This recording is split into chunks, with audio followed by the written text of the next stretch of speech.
شمشیر بے نیام حضرت خالد بن ولید part number 57 اپنا اسلامک اسٹوڈیو۔ ناظرین، حضرت خالد بن ولید نے ان تمام دشمن سپاہیوں کے قتل کا حکم دے دیا۔ خالد کے آدمی آگے بڑھے اور مجاع کو پکڑ کر اس کا سر کاٹنے کے لیے جھکا دیا۔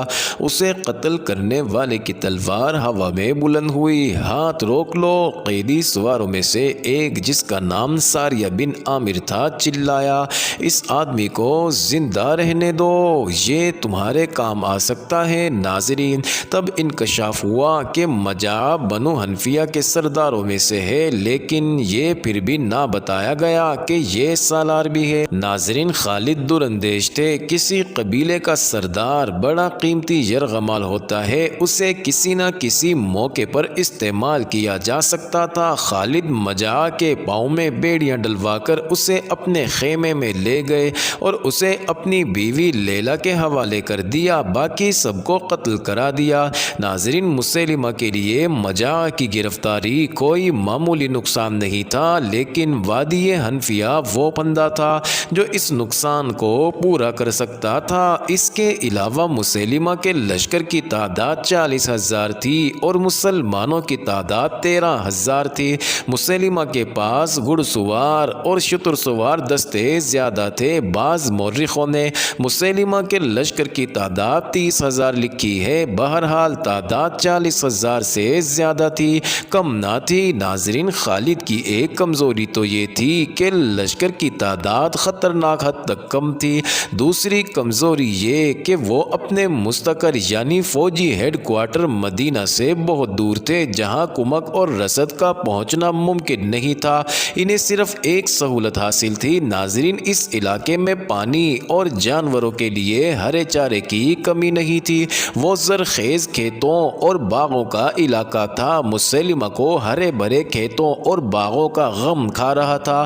اس نے نہار الرجال سے کہا کہ وہ ایسے انداز سے لڑنا چاہتا ہے کہ مدینہ کا لشکر بستیوں کو، کھیتوں کو اور باغوں کو نہ اجاڑ سکے۔ ناظرین، تاریخوں میں لکھا ہے کہ مسیلمہ کسی قسم کے تذبذب، اضطراب یا پریشانی میں مبتلا نہ تھا۔ وہ اس طرح سے بات کرتا تھا جیسے اسے اپنی فتح کا یقین ہو۔ وہ بڑی موزوں بنیادوں پر کھڑا بات کر رہا تھا۔ اس کا 40,000 کا لشکر برتر بھی تھا اور یہ سب مسیلمہ کے نام پر جانیں قربان کرنے والے لوگ تھے۔ مسیلمہ کی نبوت کا تحفظ ان سب کے لیے جنون بن چکا تھا۔ ناظرین، خالد پندے میں آنے والے سالار نہیں تھے۔ موتا میں وہ پندے میں آ چکے تھے، یمامہ کے علاقوں سے وہ واقف نہیں تھے۔ انہوں نے دیکھ بھال اور آگے کی زمین کا جائزہ لینے کے لیے ایک پارٹی بھیج دی تھی۔ رات کو اس پارٹی نے جو رپورٹ دی، اس کے مطابق خالد نے اپنا رستہ بدل دیا تاکہ حنفیہ کی وادی کے اندر سے نہ گزرنا پڑے۔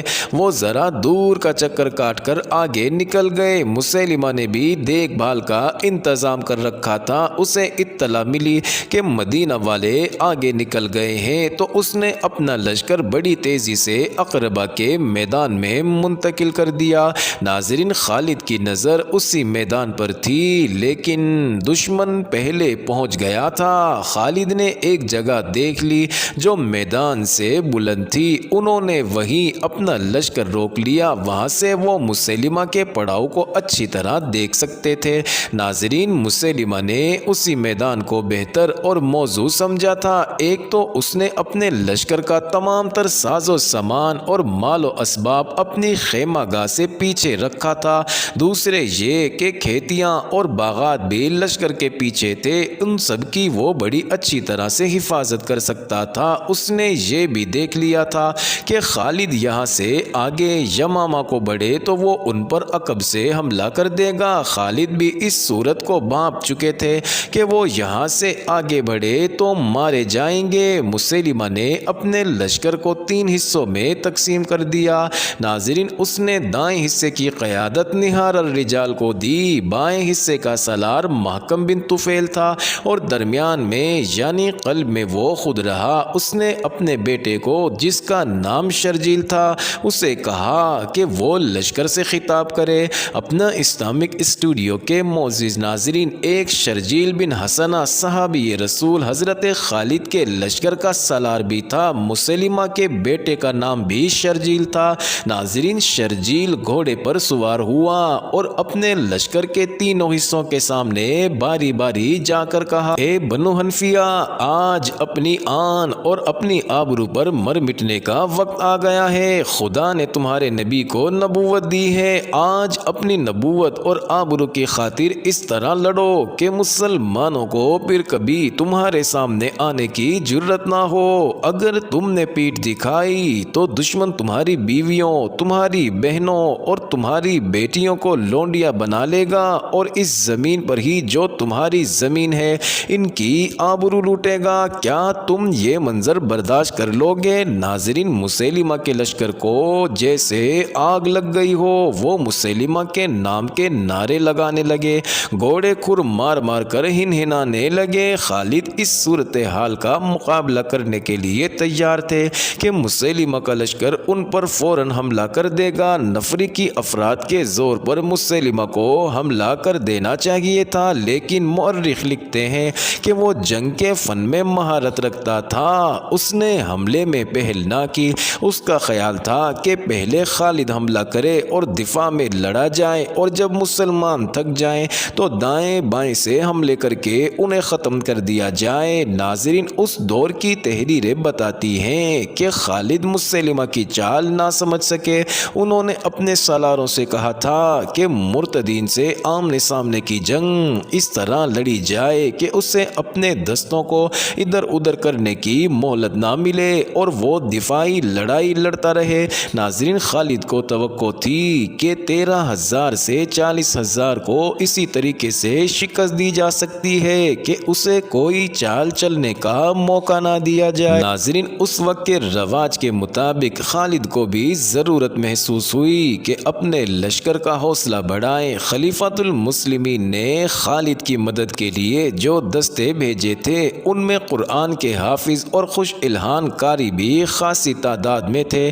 اس دور کے حافظ قرآن اور قاری ماہر تیغ زن اور لڑنے والے بھی ہوتے تھے، وہ مسجدوں میں بیٹھے رہنے والے لوگ نہیں تھے۔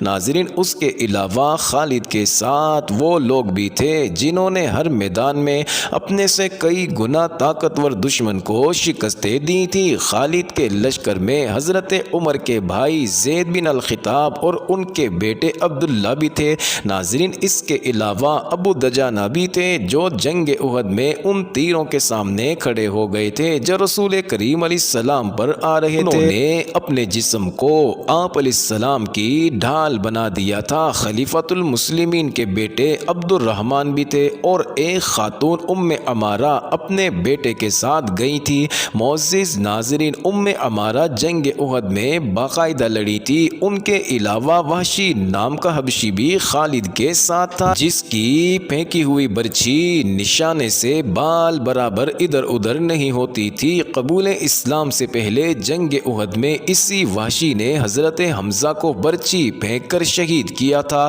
ناظرین، مجاہدین کا لشکر تعداد میں تو کم تھا لیکن جوش جہاد اور جذبے کے لحاظ سے کمتر نہ تھا۔ خالد نے خود بھی اپنے لشکر کا حوصلہ بڑھایا اور قرآن کے حافظوں اور قاریوں سے کہا کہ وہ مجاہدین مدینہ کو آیات قرآنی سنا کر بتائیں کہ وہ گھروں سے اتنی دور کس مقصد کے لیے لڑنے آئے ہیں۔ قاری اپنی پراسر آوازوں میں لشکر کو وہ آیات سنانے لگے جن میں مسلمانوں کے لیے جہاد فرض قرار دیا گیا تھا۔ ناظرین، یہ سلسلہ رات بھر چلتا رہا۔ اللہ کے سوا اور کون تھا جو ان قلیل تعداد مجاہدین اسلام کی مدد کرتا؟ ناظرین، مورخین کے مطابق مجاہدین کے اس لشکر نے تمام رات عبادت اور دعاؤں میں گزار دی۔ دسمبر سن 632 سن عیسوی کے تیسرے ہفتے کی ایک صبح طلوع ہوئی تو خالد نے مسیلمہ کے لشکر پر حملے کا حکم دے دیا۔ خالد نے بھی اپنے لشکر کو 3 حصوں میں تقسیم کر رکھا تھا۔ ناظرین، قلب کی قیادت انہوں نے اپنے پاس رکھی تھی۔ ایک طرف ابو حذیفہ اور دوسری طرف زید بن خطاب تھے۔ ناظرین، مسلمان جس قہر و غضب سے حملہ آور ہوئے اور جس بے جگری سے لڑے وہ دیکھ کر خالد کو امید بن گئی کہ وہ مرتدین کے لشکر کو اکھاڑ پھینکیں گے۔ خود خالد سپاہیوں کی طرح طرح لڑ رہے تھے، لیکن خاصا وقت گزر جانے کے بعد بھی مسیلمہ کا لشکر جہاں تھا وہیں رہا۔ بہت سے مجاہدین پہلے حملے میں ہی شہید ہو گئے۔ ناظرین، دن گزرتا جا رہا تھا، میدان جنگ کا قہر بڑھتا جا رہا تھا۔ ایک شور تھا، چیخ و پکار تھی، کربناک آہ و بکا تھی جو زمین و آسمان کو ہلا رہی تھی۔ مسیلمہ کا لشکر گھوم پھر کر لڑ رہا تھا۔ اس کی کوشش یہ تھی کہ مسلمانوں کو گھیرے میں لے لے، اور مسلمانوں کا عزم یہ تھا کہ مرتدین کے اس لشکر کے قدم اکھاڑنے ہیں اور یمامہ پر قبضہ کرنا ہے۔ ناظرین، دونوں لشکر اپنی اپنی کوششوں میں ناکام ہو رہے تھے۔ اگر کامیاب تھا تو وہ مسیلمہ کا لشکر تھا۔ ناظرین، مسیلمہ بہت چالاک اور ہوشیار جنگی قائد تھا۔ وہ جائزہ لیتا رہا کہ مسلمان کب تھک کر چور ہوتے ہیں۔ ناظرین، آدھا دن گزر گیا، زمین خون سے لال ہوتی جا رہی تھی، زخمی انسان بھاگتے دوڑتے گھوڑوں تلے کچلے جا رہے تھے۔ مسلمان اس قدر بے جگری سے لڑنے کی وجہ سے کچھ جلدی تھک گئے۔ ناظرین، مسیلمہ کذاب نے بھانپ لیا۔ اس نے اپنے لشکر کے ایک تازہ دم حصے کو مسلمانوں پر حملے کا حکم دے دیا۔ اس کے لشکر کا یہ حصہ طوفانی موج کی طرح آیا۔ مسیلمہ نے سب کو یقین دلا رکھا تھا کہ جو اس کی نبوت کی خاطر لڑتا ہوا مرے گا وہ سیدھا جنت میں جائے گا۔ ناظرین، خالد نے تھوڑی ہی دیر بعد محسوس کر لیا کہ اس کے لشکر پر دباؤ بہت تیز ہو گیا ہے۔ خالد کوئی چال سوچ ہی رہے تھے کہ مسلمانوں نے پیچھے ہٹنا شروع کر دیا۔ آگے والے دستے تیزی سے پیچھے ہٹے، پیچھے والے ان سے زیادہ تیزی سے پسپا ہوئے۔ ناظرین، سالاروں نے بہت شور مچایا، لشکر کو پکارا، نعرے لگائے، لیکن مرتدین کا دباؤ ایسے قہر کی صورت اختیار کر گیا تھا جسے مسلمان برداشت نہ کر سکے اور ان میں بدنظمی پھیل گئی۔ ناظرین، دیکھا دیکھی مسلمان ایسی بری طرح پسپا ہوئے کہ اپنی خیمہ گاہ میں بھی نہ رکے اور دور پیچھے چلے گئے۔ ناظرین، مسیلمہ کے لشکر نے ان کا تعاقب کیا۔ احد کے میدان میں بھی مسلمانوں نے اپنے لیے ایسی ہی صورتحال پیدا کر لی تھی اور ہزیمت اٹھائی تھی۔ یہ ان کی دوسری پسپائی تھی جو بگدڑ کی صورت اختیار کر گئی تھی۔ ناظرین، مسیلمہ کا لشکر جب مسلمانوں کی خیمہ گاہ تک پہنچا تو اس نے وہاں لوٹ مار شروع کر دی۔ وہاں انہیں روکنے والا کوئی نہ تھا۔ خالد اور ان کے سالار دوڑ دوڑ کر اپنے لشکر کو روکنے کے لیے چیخ چلا رہے تھے، لیکن مسلمان اپنی خیمہ گاہ سے خاصی دور جا کر رکے۔ مسیلمہ کے کچھ آدمیوں کو خالد کا خیمہ مل گیا، وہ اس میں جا گھسے۔ وہاں انہیں زیادہ مال و دولت ملنے کی توقع تھی، لیکن اس خیمے میں انہیں دو اتنے قیمتی انسان مل گئے جن کی انہیں توقع نہیں تھی۔ ایک تو ان کا اپنا سردار اور سالار مجاع تھا جو بیڑیوں میں جکڑا ہوا تھا، اور اس کے ساتھ خالد کی نئی بیوی لیلا تمیم تھی جس کے حسن کے چرچے انہوں نے سن رکھے تھے لیکن اسے دیکھا کبھی نہیں تھا۔ ناظرین، مجاع کو تو انہوں نے پہچان لیا۔ لیلا کے متعلق انہیں مجاع نے بتایا کہ یہ کون ہے۔ ناظرین، بیک وقت دو تین آدمی لیلا کی طرف لپکے، وہ اسے قتل کرنا یا اپنے ساتھ لے جانا چاہتے تھے۔ رک جاؤ، ان کے قیدی سردار مجاع نے حکم دیا، دشمن کے آدمیوں کے پیچھے جاؤ، ابھی عورتوں کے پیچھے پڑنے کا وقت نہیں، میں اب اس کا نہیں، یہ میری قیدی ہے۔ ناظرین، ان کے سردار کا حکم اتنا سخت تھا کہ وہ بڑی تیزی سے خیمے سے نکل گئے۔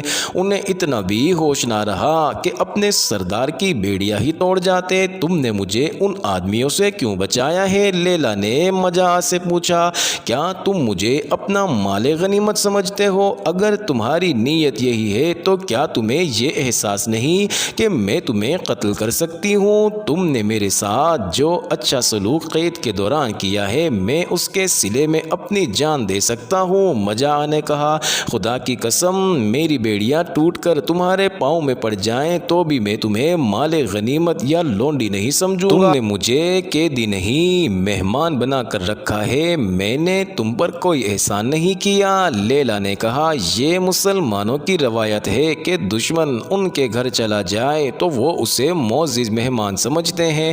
اگر تم میرے گھر میں ہوتے تو میں تمہیں اور زیادہ زیادہ آرام پہنچا سکتی تھی۔ لیلا مجا نے کہا، کیا تجھے ابھی احساس نہیں ہوا کہ تمہارا خاوند شکست کھا کر بھاگ گیا ہے اور تم میرے قبضے میں ہو؟ فتح اور شکست کا فیصلہ خدا کرے گا۔ لیلا نے جواب دیا، میرا خاوند اس سے زیادہ سخت چوٹیں برداشت کر سکتا ہے، اور میں نے سنا ہے کہ میرے خاوند کو سیف اللہ کہا جاتا ہے، یعنی اللہ تعالیٰ کی تلوار، اور میں سمجھتی ہوں کہ وہ تلوار کبھی شکست نہیں کھا سکتی۔ وہ تلوار ابھی دوبارہ پلٹ کر تمہارے سروں پر آنے والی ہے۔